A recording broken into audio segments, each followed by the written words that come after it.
Hello everyone, I am Rahul Vishwakarma. हम IMP questions को discuss कर रहे हैं जो बीएससी फाइनल ईयर केमिस्ट्री के आईएमपी क्वेश्चंस हैं उनको डिस्कस कर रहे हैं। ठीक है, इनमें जो क्वेश्चंस आने की संभावना है उन क्वेश्चंस को अपन डिस्कस करेंगे। ठीक है, तो जो फर्स्ट यूनिवर्सिटी जो पहली यूनिट है ना, जो पहली यूनिट है फिजिकल में, उसको अपन डिस्कस कर रहे हैं जिसमें आईएमपी क्वेश्चंस है वो है सबसे पहला कॉम्पिटन इफेक्ट है जो आने की संभावना है कॉम्पिटन इफेक्ट। साथ साथ में इंग्लिश मीडियम वाले बच्चे भी टिक करते जाएं, है ना। इसके बाद जो सेकंड क्वेश्चन है उसको देखते हैं अपन। सेकंड क्वेश्चन जो है वो कौन सा है, हाइजेनबर्ग का अनिश्चितता का सिद्धांत, इसको अनसर्टेनिटी प्रिंसिपल ऑफ हाइजेनबर्ग या हाइजेनबर्ग अनसर्टेनिटी प्रिंसिपल कहते हैं। इसके बाद जो नेक्स्ट क्वेश्चन है वो है श्रोडिंगर वेव इक्वेशन। ठीक है, इसका श्रोडिंगर वेव इक्वेशंस का डेरिवेशन डिराइव करना है आपको। फिर इसके बाद श्रोडिंगर वेव इक्वेशंस आपको डिराइव करने हैं, वो भी वन डायरेक्शन बॉक्स के लिए। ठीक है, एक विमी बॉक्स के लिए जो उसमें उपस्थित कण के लिए उसमें श्रोडिंगर वेव इक्वेशन कितनी एनर्जी जनरेट करता है उसके लिए वो क्वेश्चन अपने को सॉल्व करना होगा। ठीक है, इसके बाद नेक्स्ट जो इस यूनिट का जो क्वेश्चन रहेगा यहाँ पे वो है संयोजकताबद्ध सिद्धांत। ठीक है, संयोजकताबद्ध सिद्धांत करना है अपने को, और यहाँ वीबीटी और एमओ मतलब आणविक कक्षक सिद्धांत, इसकी कंपैरिजन भी करना है अपने को। ठीक है, ये फर्स्ट यूनिट के आईएमपी क्वेश्चंस हैं। इसके बाद सेकेंड यूनिट में आते हैं। सेकेंड यूनिट में देखते हैं सेकेंड यूनिट में कौन कौन से क्वेश्चंस है। तो सेकेंड यूनिट में सबसे पहले अपने को ये देखना है कि इलेक्ट्रोमैग्नेटिक स्पेक्ट्रम क्या होता है ना। इलेक्ट्रोमैग्नेटिक स्पेक्ट्रम के बारे में डिस्कस करना है ना। आप लोग थोड़ा सा ये भी वाला भी देख सकते हैं जो हो सकता है आ जाए, जो अवशोषण एवं उत्सर्जन स्पेक्ट्रम किससे कहते हैं, दोनों में अंतर स्पष्ट कीजिए। इंग्लिश में इसको कहते हैं emission spectrum and absorption spectrum and बहुत डिफरेंस, इसमें डिफरेंस। इसके बाद बॉर्न ओपेनहाइमर सन्निकट है ना, इसको बॉर्न ओपेनहाइमर अप्रोक्सीमेशंस कहा जाता है। ये वाले क्वेश्चंस को अपने को करना है। इसके बाद ऑर्डर ऑफ फ्रीडम या फ्रीडम करके क्वेश्चंस होगा, वो करना अपने को, जिससे स्वतंत्रता की कोटि कहा जाता है ना। ये वाला भी क्वेश्चन अपने को करना रहेगा। इसके बाद नेक्स्ट क्वेश्चन की तरफ आगे बढ़ते हैं। तो नेक्स्ट क्वेश्चन यहाँ से कंटिन्यू रहेंगे। यहाँ से क्वेश्चन जो है वो डायटोमिक मॉलिक्यूल के लिए उसका स्पेक्ट्रम को वेरीफाई करना या कैलकुलेट करना, द्विपरमाणुक अणु की बंद दूरी घूर्णन स्पेक्ट्रम की सहायता से अपने को कैलकुलेट करना है ना। जो डायटोमिक मॉलिक्यूल का जो बॉन्ड डिस्टेंस होता है उसके लिए स्पेक्ट्रम कैसे उसका स्पेक्ट्रम कैसे कैलकुलेट करते हैं उसको फाइंड आउट करना है। इसके बाद क्वेश्चन नंबर 9 जो है वो उसमें देखेंगे यहाँ पर रिजिड रोटेटर के लिए। ठीक है, कौन सा, अपन रिजिड रोटेटर के लिए आपको फाइंड आउट करना है। उसके लिए उसका एनर्जी के लिए जो डेरिवेशन निकालना रहेगा वो अपने को करना रहेगा, निकालना है। इसके बाद नेक्स्ट जो है अपने को वो है Maxwell Boltzmann distribution law, Maxwell Boltzmann का वितरण नियम, ये वाला अपने को करना है। इसके बाद आइसोटोप इफेक्ट बहुत ज़्यादा इंपॉर्टेंट होता है, घूर्णन स्पेक्ट्रा पर समस्थानिक का प्रभाव है ना। Rotational spectra for isotope effect या isotope effect of rotational spectra पर शॉर्ट नोट, ये वाला क्वेश्चन आ सकता है। 14 नंबर क्वेश्चन की बात करते हैं कि द्विपरमाणुक अणु की स्वीकृति कंपन स्तरों हेतु एक व्यंजक स्थापित कीजिए या व्युत्पन्न कीजिए। डाई एटॉमिक मॉलिक्यूल के लिए वाइब्रेशन स्टेट के लिए डेरिवेशन डिराइव करना है। ठीक है, इसके बाद क्वेश्चन नंबर नेक्स्ट जो है वो देखना अपने को सिलेक्शन रूल करना है। कंपन संक्रमण हेतु वर्णन नियम की व्याख्या कीजिए। मतलब कि सिलेक्शन रूल अपने को डिराइव करना है, वो भी किसके लिए, वाइब्रेशनल ट्रांजिशंस के लिए। मतलब vibrational transitions for selection rule या selection rule for vibrational transitions. ठीक है, इसके बाद आईआर स्पेक्ट्रो के सिद्धांत की विवेचना कीजिए। मतलब यह है कि इसका अपने को प्रिंसिपल बताना है आईआर स्पेक्ट्रोस्कोपी का, है ना, या फिर इसकी थ्योरी बोल सकते हैं। उसके अपने को क्या है, उसके प्रिंसिपल आईआर स्पेक्ट्रोस्कोपी का बेसिक जो होता है उसको अपने को इसमें लिखना होगा। इसके बाद नेक्स्ट जो है वो अपने को आईआर स्पेक्ट्रा ये IR स्पेक्ट्रा की अपने को कंडीशंस रखनी है अपने को। CO2 और H2O दोनों जो है वो उनके दोनों कौन से मॉड होंगे उसको एक्सप्लेन करना होता है। आपको पता होगा C double bond O, C double bond O, ये जो स्ट्रक्चर होता है वो CO2 का होता है। और H2O के स्ट्रक्चर्स की बात करें तो H2O के स्ट्रक्चर्स की बात करें तो H2O का जो स्ट्रक्चर थोड़ा डिफरेंट होता है ना। H2O का कैसा होता है स्ट्रक्चर भाई, यहाँ पे O आ जाएगा, डबल बॉन्ड यहाँ पे H और यहाँ H, है ना। ये इसके थोड़ा सा अपन इसके अपोज दे सकते हैं, तो अपने को इसका इनका स्ट्रक्चर पता होना चाहिए। चलो भाई आगे देखते हैं अपन। अपने को इसके स्ट्रक्चर से तो बनाते आना ही चाहिए। उसके साथ इसके नेक्स्ट जो क्वेश्चन है वो है, इसमें कुछ पॉइंट्स है जो अपने को करने होंगे, है ना। इनमें कौन कौन से पॉइंट्स है, पहले रेजोनेंस या फर्मी रेजोनेंस, फिर इसके बाद अपने को वाइब्रेशनल के टाइप्स को एक्सप्लेन करना रहेगा। उसका फिंगरप्रिंट एरिया जिसको फिंगरप्रिंट क्षेत्र कहा जाता है, समूह आवृत्ति मतलब ग्रुप फ्रिक्वेंसी क्या होती है, अधिस्वरक जिसको ओवरटोन कहा जाता है ना। आवर्त स्पेक्ट्रम जो है IR स्पेक्ट्रम से, इसके बाद शून्य बिंदु ऊर्जा 0 पॉइंट एनर्जी, इसके बाद मूल आवृत्ति या मूल बैंड को अपन कहते हैं फंडामेंटल फ्रिक्वेंसी या फिर फंडामेंटल बैंड, ठीक है। इसके बाद ये सममिति और असममिति कंपन के IR स्पेक्ट्रोस्कोपी का सिद्धांत, मतलब कि अपने को इसके सिमेट्रिकल और असिमेट्रिकल वाइब्रेशन को एक्सप्लेन करना है अपने को IR स्पेक्ट्रा के बेसिस पे। ओके, तो ये इसका जो है 7 इनके जो थोड़ा सा 7 और 8 जो इनके क्वेश्चंस है वो आपको करते आना ही चाहिए, ठीक है। ये IR स्पेक्ट्रा का बेसिक जो पहले क्वेश्चन आ चुका है ये, है ना। IR स्पेक्ट्रा का बेसिक सिद्धांत जो भी इसकी बेसिक थ्योरी रहती है उस चीज़ को अपने को लिखना होता है। इसके बाद क्वेश्चन नंबर 20 में बात करते हैं। क्वेश्चन नंबर 20 में क्या क्वेश्चंस आने वाले हैं भाई, इनमें जो क्वेश्चंस है फोर्स डिटर्मिनेशन करने के लिए आ जाएगा, है ना। Force constant determination for any type of bond, है ना। या फिर यहाँ पे दिख ही रहा है अपने को डिटर्मिनेशन, है ना। डिटर्मिनेशन करना है अपने को, फोर्स कांस्टेंट को डिटर्मिनेशन या डिटरमाइन करने का है यहाँ पे अपने को, ठीक है। फिर इसके बाद देखते हैं स्पेक्ट्रोस्कोपी का बेसिक फंडामेंटल क्या होता है, उस पर क्वेश्चन आ चुका है। स्पेक्ट्रोस्कोपी के सिद्धांत क्या है, इसकी सूचना या IR स्पेक्ट्रोस्कोपी का डिटर्मिनेशन कैसे होता है उसको एक्सप्लेन करना पड़ेगा।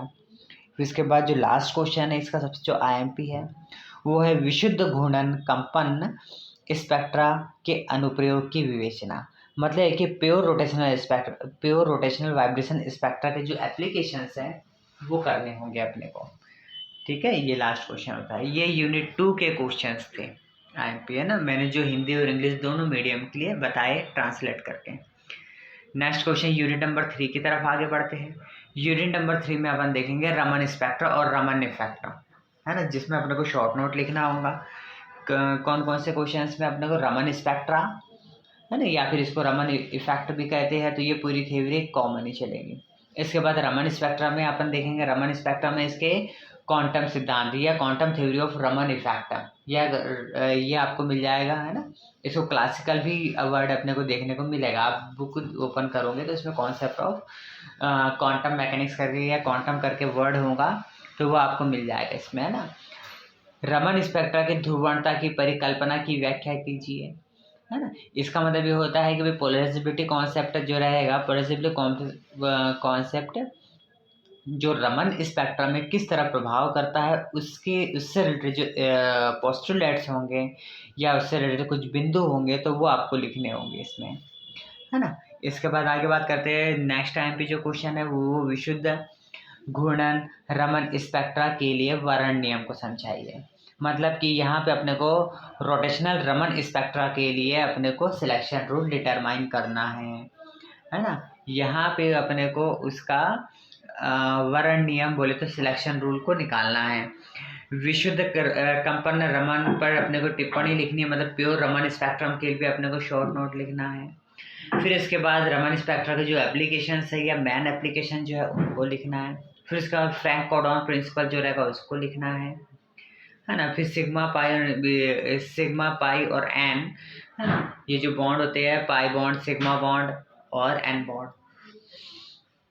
इनके बीच में जो एनर्जी लेवल बनता है उनको अपने को ट्रांजेक्शन करके या उनको समझाना पड़ेगा, ठीक है। स्थितिज ऊर्जा के लिए स्थितिज ऊर्जा वक्र के आधार पर आबंदी और अनाबंदी और जो एक और होता है उसे प्रतिबंधी कहते हैं, इनके बीच में जो भी इनके कॉन्सेप्ट है उसको एक्सप्लेन करना है, ठीक है, इस क्वेश्चन में। इसके बाद देखते हैं यहाँ पे अपने को संयुग्मित डाइईन के बारे में लिखना होगा। संयुग्मित डाइईन के निर्धारण हेतु वुडवर्ड-फाइजर रूल, वुडवर्ड-फाइजर नियम की व्याख्या कीजिए। किसके लिए? कंजुगेटेड डाइईन के लिए वुडवर्ड-फाइजर रूल की डिटरमाइन करना है। वुडवर्ड-फाइजर रूल जो होते हैं वो दो प्रकार के होते हैं, है ना। एक कंजुगेटेड डाइईन जिसका एग्जांपल 1,3-ब्यूटाडाइईन होता है ना। कंजुगेटेड डाइईन मतलब फाइजर जो नियम होता है, वुडवर्ड फाइजर, ये दो प्रकार के होते हैं। यहाँ पे दोनों ही दिख रहे हैं, है ना। एक नियम इसके लिए होता है, एक नियम जो रहता है इसके लिए रहता है। मतलब ये वुडवर्ड फाइजर ये दोनों कॉमन है, लेकिन इसके दो एप्लीकेशन होते हैं। एक कंजुगेटेड डाइईन के लिए होगा और एक alpha beta unsaturated carbonyl compounds के लिए। तो भाई ये दोनों की दोनों आपको याद करने हैं, ठीक है। ये वैल्यू के बेसिस पे होते हैं, इनको थोड़ा सा आप स्पेशली पढ़ें, क्योंकि हो सकता है आपको एक एग्जांपल पूछा जा सकता है कि भाई इसकी लैम्डा मैक्स वैल्यू कितनी होगी। तो उसका जो डिटर्मिनेशन या उसकी वैल्यू कैसे निकालते हैं, तो वो वैल्यूज़ को वुडवर्ड फाइजर नाम का जो साइंटिस्ट था उसने एक्सप्लेन करा था, ठीक है। आगे देखते हैं कार्बनिक यौगिक की संरचना ज्ञात करने में उसके अनुप्रयोग की व्याख्या कीजिए। मतलब कि इसके साथ साथ जो इनके एप्लीकेशंस होंगे उसको अपने को एक्सप्लेन करना होगा, ठीक है। ये क्वेश्चन। अब यूनिट नंबर 4 पे आते हैं। यूनिट नंबर 4 के एमपी क्वेश्चन देखते हैं। इसमें जो है वो क्वेश्चन है वो है, सबसे पहला जो है स्टार्क आइंस्टीन का प्रकाश रासायनिक तुल्यांक का नियम, है ना। इसको फोटोकेमिकल इक्विलिब्रियम लॉ कहा जाता है, जो स्टार्क आइंस्टीन के द्वारा दिया गया था। ये क्वेश्चन बहुत बहुत इंपॉर्टेंट होता है। ऊष्मीय एवं प्रकाशीय रासायनिक अभिक्रियाओं में अंतर, मतलब थर्मल रिएक्शन और फोटोकेमिकल रिएक्शंस के बीच डिफरेंस को। लैम्बर्ट बियर लॉ क्या होता है उस पर अपने को शॉर्ट नोट लिखना है ना। फिर इसके बाद आगे देखते हैं फोटोकेमिकल रिएक्शंस क्या होती है, उसके एग्जांपल्स को एक्सप्लेन करना है, ठीक है। और फोटोकेमिकल रिएक्शंस के साथ साथ अपने को यहाँ पे थर्मल और फोटोकेमिकल रिएक्शंस फिर दोनों में अंतर बताना है। जो इस क्वेश्चन का आंसर इस क्वेश्चन में लिखा जा सकता है, ठीक है। आगे देखते हैं क्वेश्चन प्रकाश रासायनिक तुल्यता। ये अभी आपने देखा है ना। प्रकाश रासायनिक तुल्यता के लिए आइंस्टीन का नियम वही स्टार्क आइंस्टीन है ये। इसकी हाई क्वांटम एफिशिएंसी और लोवेस्ट क्वांटम एफिशिएंसी के जो भी इसके फंडामेंटल्स होंगे उसको एक्सप्लेन करना है, ठीक है। अब फोटोकेमिकल के जो लॉ होते हैं जिसको अपन लॉ ऑफ फोटोकेमिकल्स कहा जाता है या लॉ ऑफ फोटो केमिस्ट्री कहा जाता है, जिनके 4 नियम होते हैं, उन चारों नियम के नाम लिखना है ना। यदि टिप्पणी में आता है तो नाम लिखना है, और यदि आपको एक्सप्लेनेशन पूछे तो एक्सप्लेनेशन में पूछना पड़ेगा। आगे देखते हैं अपन स्फुरदीप्ति और प्रतिदीप्ति को समझाइए। और ये ये इसको अपन कहते हैं फ्लोरोसेंस और फॉस्फोरेंस। क्या? फ्लोरोसेंस और फॉस्फोरेंस जो रहता है उसको एक्सप्लेन करना होता है इसमें, है ना। ये टोटली इफेक्टेड बाय जेबलोंस्की डायग्राम के द्वारा होगा। किसके द्वारा? जेबलोंस्की डायग्राम बहुत बहुत बहुत इंपॉर्टेंट होता है इस चैप्टर का, है ना। तो वो अपने को करना जरूरी है। इसके बाद समझाइए कि ये H2 और Br के संयोजन की क्वांटम एफिशिएंसी कम क्यों होती है। इन दोनों के बीच में जो क्वांटम एफिशिएंसी का जो रिलेशन होता है उसे एक्सप्लेन करना है।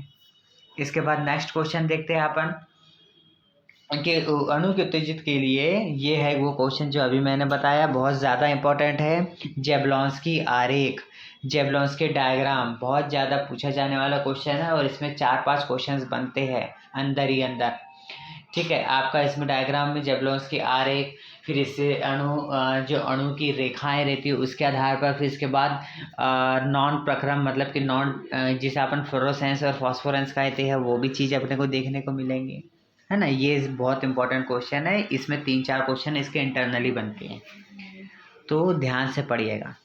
चलो नेक्स्ट क्वेश्चन देखते हैं। क्वांटम लब्धि से आप क्या समझते हैं, इसके प्रायोगिक निर्धारण करने की विधि को समझाइए। ये क्वेश्चन भी अपने को करना है। आगे आते हैं यूनिट नंबर 5 में। यूनिट नंबर 5 में देखते हैं भौतिकी में अपने को जो चेंज होगा उसको रिप्रेजेंट करना है इसमें। तो बहुत छोटी यूनिट होती है तो ये भी जरूर करें, है ना। प्रेरित द्विध्रुवीय आघूर्ण को समझाइए, जिसका क्वेश्चन है वो देखिएगा। प्रेरित द्विध्रुव आघूर्ण को समझाइए, मतलब कि इंड्यूस्ड डायपोल मोमेंट को समझाना पड़ेगा इसमें। फिर इसके बाद प्रेरित ध्रुवण एवं अभिविन्यास ध्रुवणता की व्याख्या कीजिए, है ना। इसको अपन क्या कहते हैं, इंड्यूस्ड डायपोल, और उसका कॉन्फ़िगरेशन को अपने को समझाना होगा। इसके बाद ये वाले मैग्नेटिक ससेप्टिबिलिटी को डिफाइन करना है, और इससे रिलेटेड जो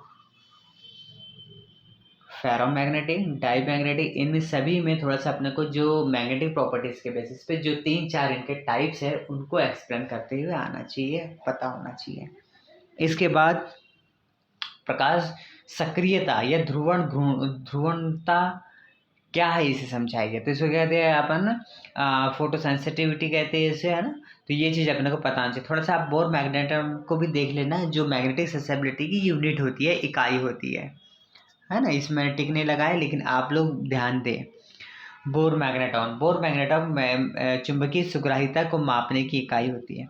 नेक्स्ट जो छोटे छोटे पॉइंट्स होते हैं, संक्षिप्त टिप्पणी में पूछे जाने वाले क्वेश्चन है ना। पर लेकिन क्या होता है कि जो डीवी की यूनिवर्सिटी का जो सिलेबस होता है उसमें सभी में क्वेश्चंस पूछते हैं, और सभी उनसे इक्विवेलेंट होते हैं। एक एमसीक्यूज होगा, एक शॉर्ट क्वेश्चंस होंगे, शॉर्ट क्वेश्चन में ए और बी सेक्शंस होंगे, और सबसे लास्ट वाला जो रहता है उसमें भी क्वेश्चंस होंगे, है ना। फोर्थ जो सेक्शन रहेगा उसमें भी क्वेश्चन अपने को देखने को मिलते हैं, ठीक है।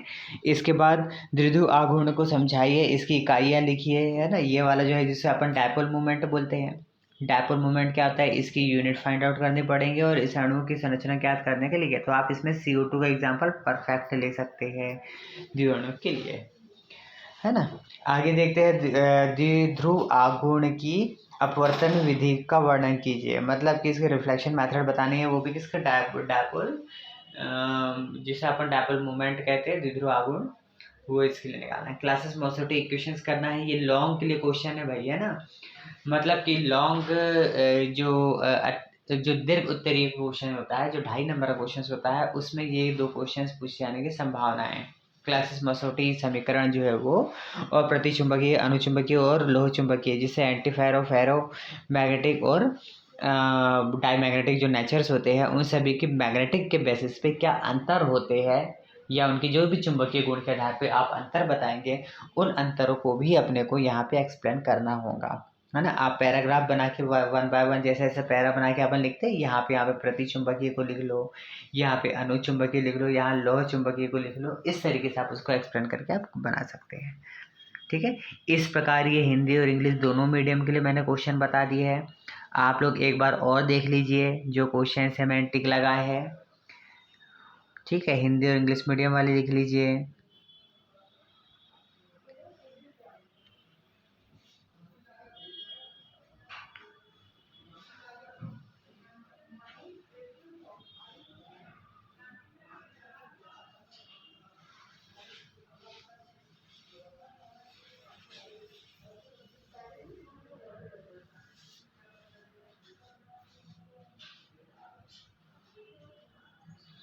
आप यदि चैनल में नए हैं तो जो ये क्वेश्चंस है उनको रीड करिएगा, और जो क्वेश्चंस है उनको लगाने के बाद आपका पेपर आई थिंक बहुत अच्छे नंबर आ जाएंगे, है ना।